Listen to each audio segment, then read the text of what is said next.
Hello, नमस्ते जी। मेरा नाम कन्नू नेगी है। मेरी उम्र 30 वर्ष है और मैं अभी अपना एमए हिस्ट्री में क्लियर करके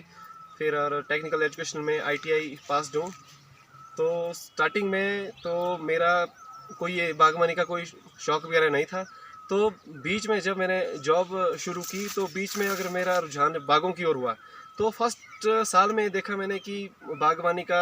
जो पिताजी ने पेड़ लगाए थे उनको कैसे मेंटेन करना है। तो जैसे ही मैं इस फील्ड में आया तो मुझे एक साल मैंने काम किया तो मुझे काफ़ी अच्छा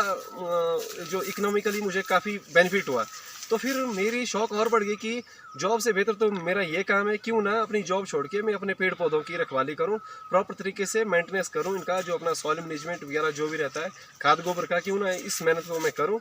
तो मैं इस ओर आ गया। तो फिर जैसे जैसे मैं आगे बढ़ा तो मैंने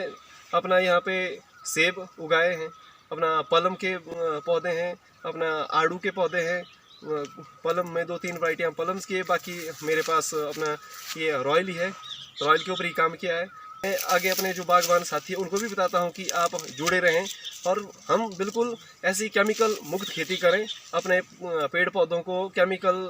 का छिड़काव ना करते हुए एक ऑर्गेनिक टाइप की खेती करें, क्योंकि जो हमारे लिए सबसे बेहतर है और हमारी सेहत के लिए भी सबसे बेहतर है। सबसे पहले तो मतलब कि जो रोड की कंडीशन है, मतलब कि हमें एक तो रोड से काफ़ी दूर भी और ख़राब भी है। तो हम जब हमारा फ्रूट्स तैयार होते तो हमें थोड़ा सा जो अपना फ्रूट जब इधर से उधर ले जाना हो तो इसमें हमारा जो खर्चा है बढ़ जाता है।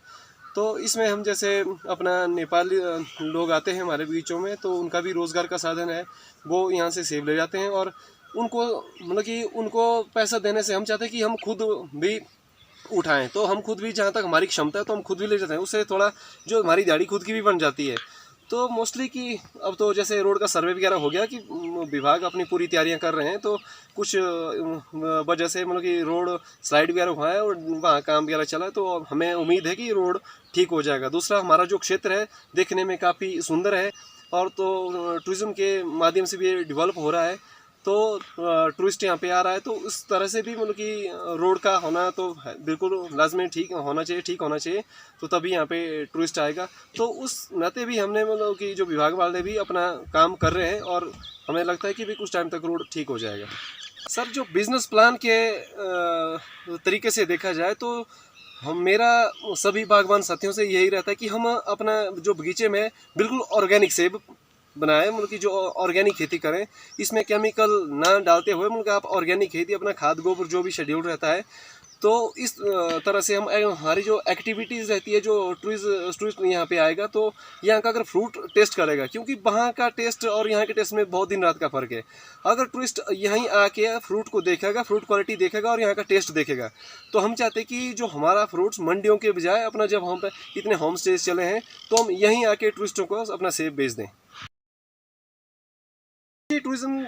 के बारे में हमारा सब का जो यंगर्स लोग हैं, तो हमने जैसे सब ने एक मीटिंग भी करी थी बीच में, तो हम सब का एक उद्देश्य है कि हमें जो भी यहाँ पे होम स्टे वगैरह चले हैं, तो हमने जो गेस्ट यहाँ पे आते हैं तो वो देखते हैं कि भाई ये तो अपने खेतों में बिल्कुल नॉर्मली अपना खाद गोबर डाल रहे हैं, सच में ये ऑर्गेनिक खेती कर रहे हैं, जो कि हमारे स्वास्थ्य के लिए भी बहुत बढ़िया है। तो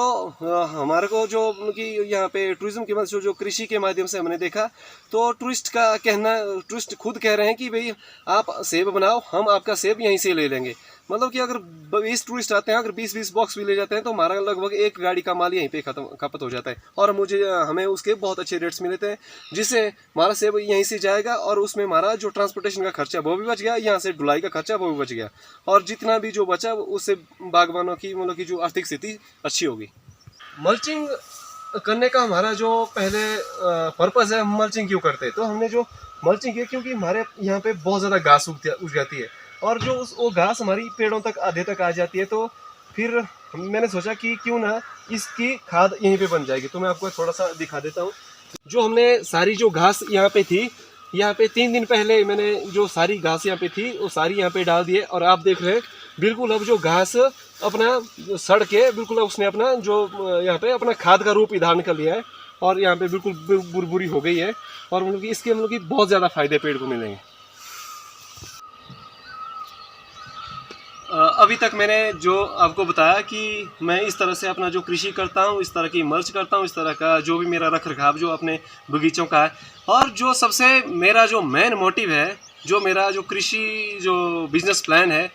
उसका मुख्य उद्देश्य है कि मेरा home stay Khushmita boutique home stay है। इसमें जो मेरी एक्टिविटी है, इसमें मेरा जो पेज है, इसमें मैंने एक्टिविटी पे डाला है कि मेरे पास ऑर्चर्ड है। मेरा ऑर्चर्ड में इस तरह के फ्रूट्स लगते हैं। तो टूरिस्ट जो यहाँ आएंगे तो अगर उनको यहाँ पे बिल्कुल प्राकृतिक खेती और मतलब कि अपना ऑर्गेनिक खेती दिख के मतलब कि उनका मन और भी इसकी ओर करेगा। क्योंकि अगर टूरिस्ट ने इस तरह के मीठे फल यहाँ पे देखे तो उसका मन भी करेगा कि हम भी क्यों ना यहाँ पे का पौष्टिक जो अपना फल है उनको खाएं। तो जो अपना फ्रूट मार्केटिंग भी हम यहीं से शुरू करेंगे। तो मतलब कि इससे क्या होगा, तो हमारे को अच्छे रेट्स वहीं से मिल जाएंगे और जो ट्रांसपोर्टेशन का खर्चा वो भी बच जाएगा, और कृषि के माध्यम से मैं टूरिज्म को भी इसके साथ जोड़ूंगा। हमारा ये बहुत पुराना घर था, तो हमने सोचा क्यों ना इसको थोड़ा सा ऊपर ना उठा, तो इसका थोड़ा सा ब्यूटिफिकेशन की जाए, थोड़ा इसमें अच्छे से फ्लावर्स वगैरह, ज़्यादा कुछ नहीं, अपने फ्लावर्स वगैरह लगाए, अपने वातावरण को साफ़ सुथरा रखे। जहाँ पे हमने कूड़ा डाला है तो वहीं पे डालें, गंदगी ना डालें। तो मतलब कि मेरा इस बागवानी इससे जो जितने भी लोग जुड़े हैं, तो मैं सबको मतलब कि सलाह देता हूँ कि आप टूरिज्म को बढ़ावा दें कृषि के साथ साथ, और जोड़ के कृषि को ऐड करके ही अपना टूरिज्म को बढ़ावा दें। और इसमें मोस्टली कि जो अपने घर है इनको वैसे ही रहने दें, इनमें ज़्यादा कोई बड़ा हाई फाई लेवल तक नहीं पहुंचाना है। तो इसको मतलब कि नॉर्मली जो हमारा नॉर्मल की जो समाज का प्राणी है इतनी एलिवेशन पे रह रहा है, तो एक सिंपल तरीके से रहे, अपना जो सिंपल अपना पहनावा सिंपल हो, सब कुछ खान पान हमारा बिल्कुल पौष्टिक और सिंपल हो, ज़्यादा मसालों का भी ये इस्तेमाल ना करें, ताकि हमारी टूरिज़्म इसी तरह से चलेगा। जो टूरिस्ट का जो ट्रेडिशनल में जो हमारा लोकल फूड्स रहते हैं, अपना लोकल जो पहनावा रहता है, तो इन चीज़ों को ज़्यादा प्रमोट करें। मधुमक्खी पालन,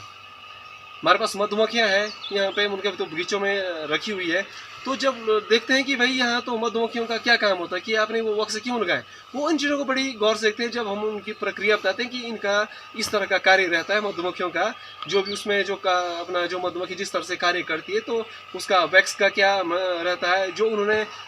उसको हमने खिलाया, शहद देखा उन्होंने, उनको लगा कि जो हम मार्केट में शहद लेते तो यहाँ पे बहुत अच्छी क्वालिटी का शहद है। तो मतलब कि और शहद उन्होंने शहद यहीं से खरीद लिया, और मतलब कि जो रेट हमें मिला था उससे मतलब कि बहुत बढ़िया रेट्स मतलब कि यहाँ घर पे मिल गए। तो एक अट्रैक्शन के लिए उनके पास ये मधुमक्खी पालन का जब वो बक्से देखते हैं लगे हो कि इनका क्या पर्पस है, किस लिए रखते हैं, तो एक तो वो हो गया हमारे पास। दूसरा अपने पास बागवानी में ऑर्गेनिक हमारे पास जो अपने लिए हम सब्जियाँ उगाते हैं, तो लोग देखते हैं कि जब हमारा खान पान ठीक होगा तभी हमारी जो बॉडी है वो स्ट्रांग रहेगी। तो वो देखते हैं यहाँ कि सच में ये तो लोग तो सच ऑर्गेनिक चीज़, जब हमारा खान पान ही शुद्ध होगा तो हमारी बॉडी भी उस हिसाब से ही आगे ग्रो करेगी। तो अपने पास सेब के बागान है, तो ताज़ा सेब खाएंगे तो फिर इसकी ओर टूरिस्ट जो आकर्षित हो जाता है कि हम देखते हैं कि सच में कि सेब कैसे लगते हैं, सेब वो देखना चाहते हैं कि सेब कैसे पेड़ों में लगते हैं। और बड़ी मेन चीज़ ये है कि जो हमारा पुराने घर और जो हम गांव में लोग संगठित होकर रहते हैं, वो इन चीज़ों से ही काफ़ी प्रफुल्लित हो जाते हैं कि उन्हें लगता है कि यूनिटी बना के गाँव में लोग रहते हैं। तो वो यहाँ गाँव की यूनिटी देखते हैं, तो अगर किसी टूरिस्ट की गाड़ी फंस जाती तो एक यूनिटी होकर हम सब यंगर्स हो जाते हैं। तो सबसे बड़ी बात ये है कि हम लोग संगठित होकर के ही इस घाटी की और टूरिस्ट का मतलब कि जितना ज़्यादा फ्लो बने वो हम चाहते हैं। तो इस तरह से टूरिस्ट ज़्यादातर हमारी और यहाँ की ओर इस घाटी की ओर आकर्षित होता है। अभी तक का जो मैंने बताया कि इस तरह से हम अपना बगीचों में अपना रख रखाव का जो कार्य जो प्रोसेस जो मैंने बताया, तो इसके लिए कृषि अपडेट्स का बहुत बहुत धन्यवाद। जैसे ही मेरा नंबर कृषि अपडेट्स में जोड़ा गया तो वहाँ पे जो जानकारियाँ साझा की गई तो हमने उसको ही फॉलो किया, और कहीं हमें दिक्कत आई तो हमने हमारे जो अपना एग्रीकल्चर ऑफिस में जितने भी सेवाएं दे रहे हैं अपने साथी लोग जो वहाँ पे हैं, तो हमने उनके परामर्श अनुसार जो कार्य किया तो उसी का ही फायदा ये है। और मतलब कि हमें सबसे ज्यादा फायदा वहीं से मिला कि हमें कृषि की ओर अपना ध्यान कैसे आकर्षित करना है। तो हमारे जितने भी गाँव वासी है, जितने भी यंगर्स का अब ऐसा शौक है कि हम लोग कृषि इस अपडेट से जुड़ करके जितने भी वहाँ जानकारियां साझा होती तो हम पूरी मेहनत से उन तरीकों को फॉलो करेंगे और निश्चित तौर पे हम कृषि की ओर अग्रसर हो जाएंगे, जिससे हमें मतलब कि बहुत ज्यादा बेनिफिट मिलेगा और कृषि अपडेट से हमारे को फायदा ऐसे भी मिलता आ रहा है। तो बहुत बहुत धन्यवाद कृषि अपडेट्स के लिए। तो इस तरह का जितना भी नॉलेज है आपने खुद ना आते हुए उसके मतलब कि सोशल मीडिया के माध्यम से हम तक जानकारी पहुंचाई और पहुंचाते रहते हैं, कॉल्स के माध्यम से हो चाहे व्हाट्सएप के माध्यम से हो। इसके लिए बहुत बहुत धन्यवाद। हमारा एक आगे बढ़ने का जो आगे का जो प्रोसेस है वो कृषि अपडेट्स ही है।